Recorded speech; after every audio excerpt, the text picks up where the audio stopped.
Alright guys, so now we're back for the third installment. So this is going to be my triple battle number 3 that I'm posting from Wi-Fi.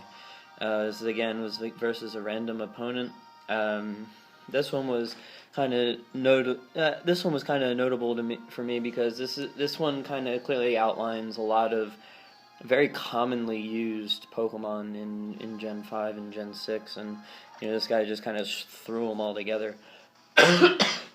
It's actually a really scary looking team, but here we go. Let's see how this turns out. This is actually one of the teams that I used in another one of the videos. I think it was the first video I posted. So again, this is where we're talking about. I mentioned that I have a physical-based Greninja. Now, I don't know if he thinks that he's going to outspeed me or not, which I don't think so because of what he does, but he definitely doesn't expect this. So I Rock Slide, which is pretty much a guaranteed one-hit KO on Talonflame, on Charizard, like any one of those guys. I mean, it's just 4 times weak. You just can't handle that. And I was hoping for a flinch on the Kangaskhan, which didn't happen.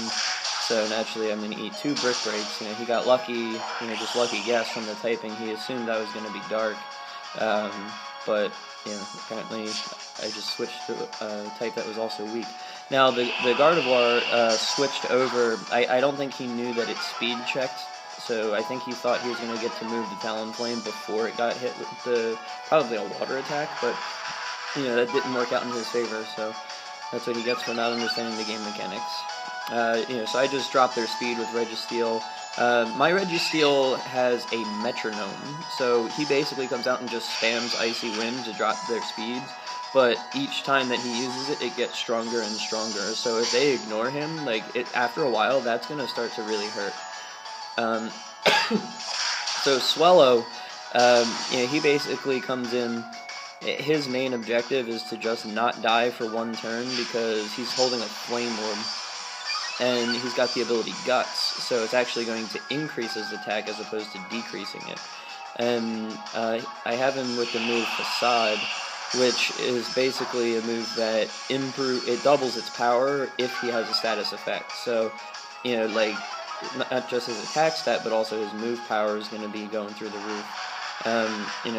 Sizer came in, and he's over there Swords Dancing. I'm not too concerned with him because I've already dropped his speed a little bit. I mean, I know he may have Bullet Punch, but he's directly across from Registeel, who's just been cursing pretty much the whole time. So, I'm not that worried about him. But, I know right here, Kangaskhan is not outspeeding Swellow, and it's definitely not going to take a hit. Facade is one of the, a Facade from Swellow or Ursaring, it's one of the strongest attacks in the game. If you take it neutral.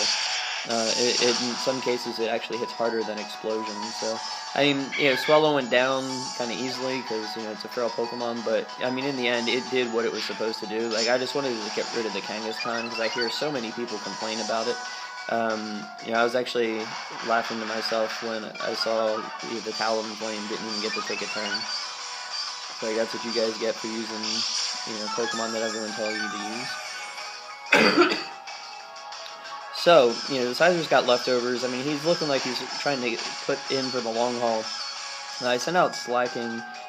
I don't really know what I was expecting him to send in, but it didn't matter because I just knew that Slacking was pretty much going to kill whatever it was. I just wasn't sure if I wanted to prioritize that or the Gardevoir, but I decided to take out the Greninja because they can be really annoying. And yeah, just took it out pretty cleanly. They use Shadow Ball. I guess they're just testing to see how defensive my Registeel really is. And, I would venture to say that they're probably pretty put out by how little damage that actually did. Now, especially since Gardevoir was added the Fairy type now, so, my Registeel resists its stab moves, and it also is super effective against the Gardevoir. So right now, he's in a really bad position, between those two Pokemon. And now, of course, Zapdos comes in, and if you saw my previous video, my Zapdos is Choice Specs. So, his Thunderbolt, it's going to do quite a bit of damage to whoever it hits. And yeah, you see right there, it almost one-hit kills the Sizer, and it's just neutral. Go-Goat, I actually don't know too much about it. Like, I didn't even catch one when I was getting through the game, but, you know, obviously it's not that powerful, because it didn't even do half of Zapdos' health with a super effective move. And my Zapdos is hasty, so it's got less defense. So that just takes away from Go-Go's credibility even more. Although, you know, now Slacking's, you know, awake and ready for action, so of course, you know, it's going to Giga Impact and bam, one-hit kill. I mean, no matter what it is, if it doesn't resist it, if it's not Rock or Steel type or Ghost, it's going to die to Giga Impact from Slacking. So, you know, pretty much just GG. And then, you know, Thunderbolt takes it out pretty easily, and that was it. So, even though this guy had, like, he had a really formidable looking team. I mean, he either just wasn't anticipating certain things or didn't set himself up right, and, you know, he just found himself at the bad end, or the short end of a bad stick, or I don't know what you want to call it, but, you know, either way, it didn't work out well for him. Well, hope you guys enjoyed the video. Add, you know, comments if there's something else you want to see. You know, if you like the videos, if you don't like them, just give me some feedback. Thanks.